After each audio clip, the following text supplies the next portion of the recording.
বাগিচায় বুলবুলি তুই। বিদ্রোহী কবি, জাগরণের কবি কিংবা জাতীয় কবি, যে নামেই তাকে ডাকা হোক না কেন, সব ছাড়িয়ে মৃত্যুঞ্জয়ী কবি কাজী নজরুল ইসলাম। বল মহাবিশ্বের মহাকাশ ভারী, চন্দ্র সূর্য গ্রহ তারা ছাড়ি। বিংশ শতাব্দীর অন্যতম বাঙালি কবি, ঔপন্যাসিক, নাট্যকার, সঙ্গীতজ্ঞ এবং দার্শনিক, যিনি বাংলা কাব্যে অগ্রণী ভূমিকা রাখার পাশাপাশি প্রগতিশীল প্রণোদনার জন্য সর্বাধিক পরিচিত।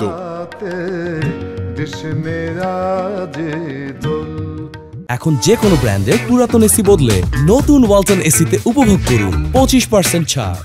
বাংলা সাহিত্য, সমাজ ও সংস্কৃতির ক্ষেত্রে অন্যতম শ্রেষ্ঠ ব্যক্তিত্ব হিসাবে উল্লেখযোগ্য কাজী নজরুল পশ্চিমবঙ্গ, বাংলাদেশ দুই বাংলাতেই তার কবিতা ও গান সমানভাবে সমাদৃত।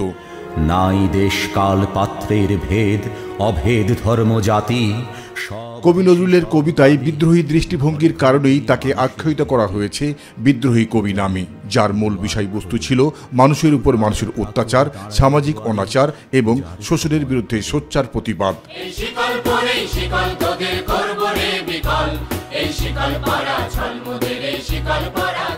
আর তাই কাজী নজরুল ইসলাম বাঙালির জীবনে সবসময় প্রাসঙ্গিক বলে মনে করেন কবি লতিফুল ইসলাম শিবলী। সারা পৃথিবীর জন্য উনি যেই চিন্তাটাকে রেখে গেছেন, সেই চিন্তার মধ্যে যেই বীজ, সেই বীজটা হচ্ছে দ্রোহের, প্রতিবাদের, ইনসাফের, সাম্যের, মৈত্রীর। আমাদের দেশে তো অবশ্যই, সারা পৃথিবীর যে কোনো জায়গায় অপ্রেশনে, অত্যাচারে, নির্যাতনে, স্বৈরশাসনে, ফ্যাসিবাদে নজরুল বারবার প্রাসঙ্গিক হয়ে উঠবেন। কেবল বাঙালি জীবনেই নয়, অধিকার আদায় ও বৈষম্যহীন সমাজ প্রতিষ্ঠার ক্ষেত্রে জাতীয় কবি নজরুল গোটা বিশ্বের জাগরণের কবি বলেও মনে করেন তিনি।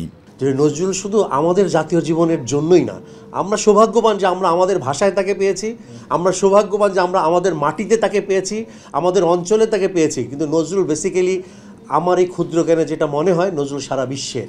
সুতরাং বিশ্বকবি বলতে আমরা যেমন রবীন্দ্রনাথকে বুঝি, বিশ্বকবি বলতে আমরা নজরুলকেও বুঝি। প্রলয় সৃষ্টি তব পুতুল খেলা। জাহিদ আহমেদ বাবু, মাই টিভি, ঢাকা।